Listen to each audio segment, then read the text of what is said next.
Bom dia, meus queridos. Amanhecemos hoje com uma notícia sobre a Organização Mundial de Saúde declarando a pandemia, né? A partir disso, nós estamos oficialmente, globalmente, dentro de uma crise, né? Onde os países estão autorizados a tomarem atitudes que, de alguma forma, organiza um pouco eh, essa explosão do coronavírus no mundo. Somos uma matéria de foresight e eu queria aqui trazer esse olhar e reavivar essa visão para que estejamos alinhados com esse momento e possamos ser uma fonte de inspiração e uma fonte de tranquilidade, de centramento dentro desse momento que será um momento de grande tensão. O circuito que a gente está vivendo é um circuito que chama a organização material, que chama para a organização estrutural, identificando dentro da nossa sociedade uma necessidade profundamente grande de mudança na nossa relação com a materialidade, ou seja, com a matéria, com o jeito com que a gente vive. A gente já tinha uma informação antecipada, né, ao longo desses anos, de que esse seria um momento bastante forte de impacto no modelo econômico. A gente não tinha ideia de como isso ia acontecer. E tínhamos também noção de que esse impacto ia nos trazer para um questionamento dos nossos comportamentos, dos nossos hábitos e numa revisão muito profunda dos valores de existência.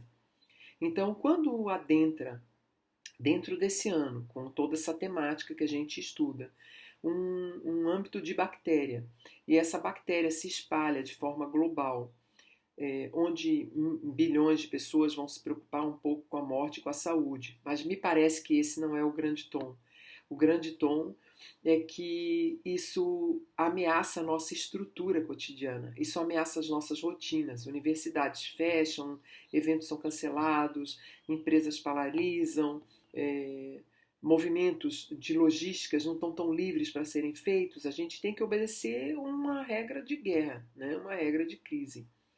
Quando isso acontece, nós somos obrigados a vir para um lugar dentro de nós, que é um lugar de insegurança, um lugar de contemplação e reflexão, e olhar os nossos hábitos, os nossos comportamentos. Então, as pessoas podem ir para um lugar muito profundo, onde elas de fato entendam esse chamado como um chamado de transformação, ou elas podem ir para um lugar muito profundo, para um lugar desconhecido, que é o lugar do medo, né?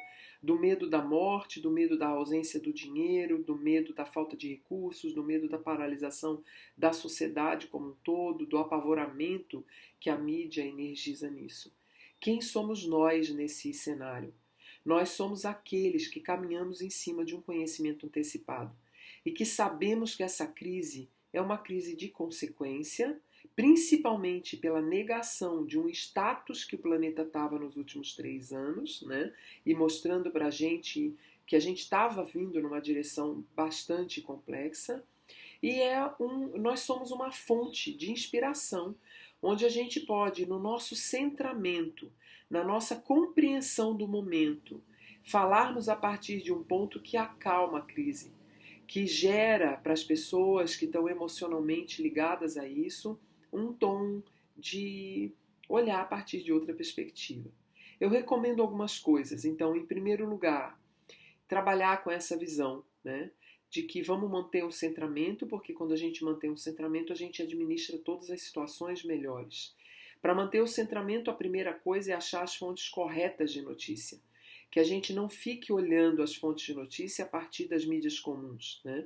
O coronavírus pode ser acompanhado a partir do dashboard da Universidade John Hopkins, que é uma universidade americana. Eu vou deixar aí embaixo qual é o link para chegar nisso. Ela mapeia o coronavírus no mundo, o dashboard é bastante completo, aí você não fica escutando através do vizinho, do amigo, ou do que quem que falou, quantos casos, quanto percentual, você vai na fonte do que está acontecendo agora, online, você sabe quantas pessoas morreram, quantas pessoas que foram identificadas, quantas que foram um alarme falso, em que país que aconteceu isso, você pode abrir o país, você pode olhar detalhes de país, né?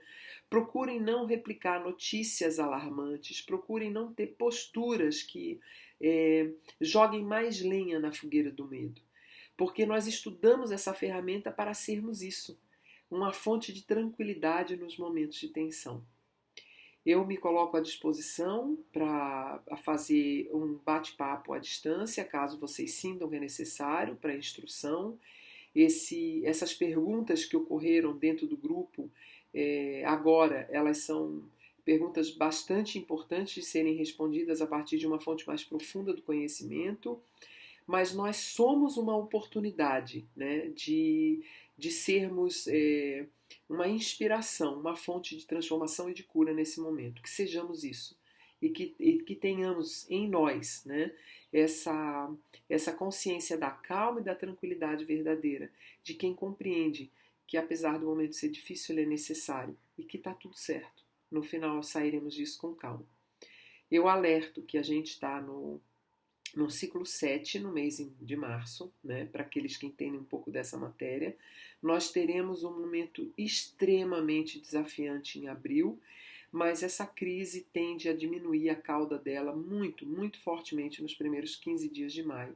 Então nós temos um tempo bastante longo para um processo global desse estar ocorrendo. Que a gente esteja preparado para que o mês de abril seja para nós um mês de eficiência na forma com que a gente transita pelo mundo, com que a gente se comunica e com que a gente se comporta no meio das pessoas, né? Sejamos luz, sejamos inteligência, sejamos ciência, sejamos tecer. Muito obrigada.